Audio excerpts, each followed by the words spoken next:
महालक्ष्मी का तो गायन ही है कि जन्म जन्म लगी रहूं कुंवारी, उनमें 100% प्यूरिटी होती है। तो फिर सूर्यवंशियों की माँ में कितने प्रतिशत प्यूरिटी होगी, जो तीनों देवियों को उनके सामने झुकना पड़ता है? प्रश्न है, महालक्ष्मी का तो गायन ही है कि जन्म जन्म लगे रहूं कुंवारी, उनमें 100% प्योरिटी होती है। तो फिर सूर्यवंशियों की माँ में कितने % प्योरिटी होगी, जो तीनों देवियों को उनके सामने झुकना पड़ता है?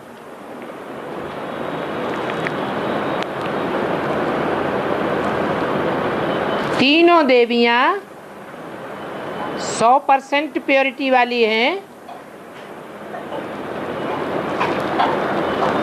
तीनों देवताओं के मुकाबले कम % वाली हैं।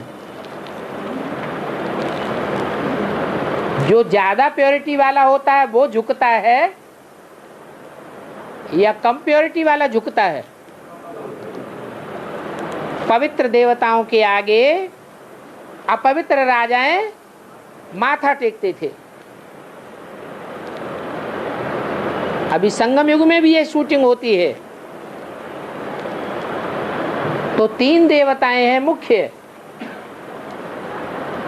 3 देवताओं को 3 देवियों के सामने माथा टेकना पड़ता है, या 3 देवियां 3 देवताओं के सामने माथा टेकती हैं?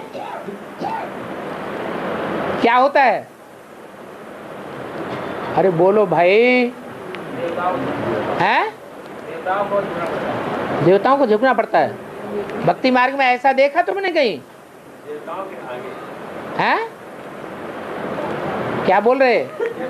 आप नहीं, वो नहीं बोलने दो। हाँ, हैं? बाबा ने आगे किया, वो तो अभी की बात। हम भक्ति मार्ग की बात कर रहे। भक्ति मार्ग में जो भी दिखाया गया है शास्त्रों में, या जो भी मंदिरों में दिखाया गया है, उसमें हमने क्या देखा? देवियां देवताओं के सामने झुकती हैं या देवताएं देवियों के सामने झुकते हैं? क्यों?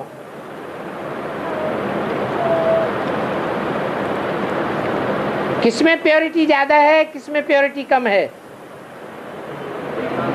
हैं? देवताओं में प्योरिटी इसलिए ज्यादा है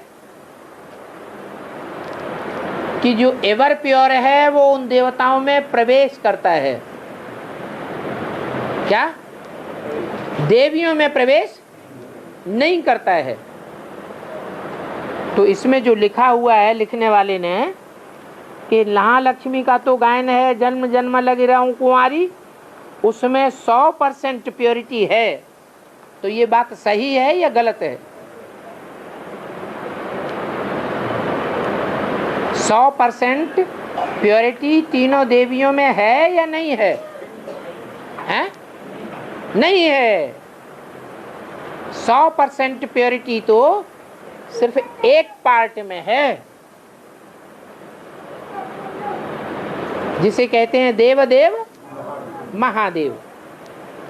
उसके मुकाबले बाकी 2 देवताओं में तो परसेंटेज में कहेंगे, और देवियों में तो और भी परसेंटेज में कहेंगे।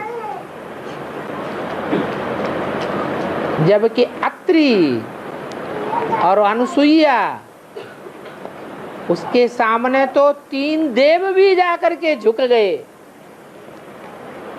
वो भी माता मान करके उसके पांव छूते हैं। तो 3 देवियां तो बहुत पीछे रह गई परसेंटेज में।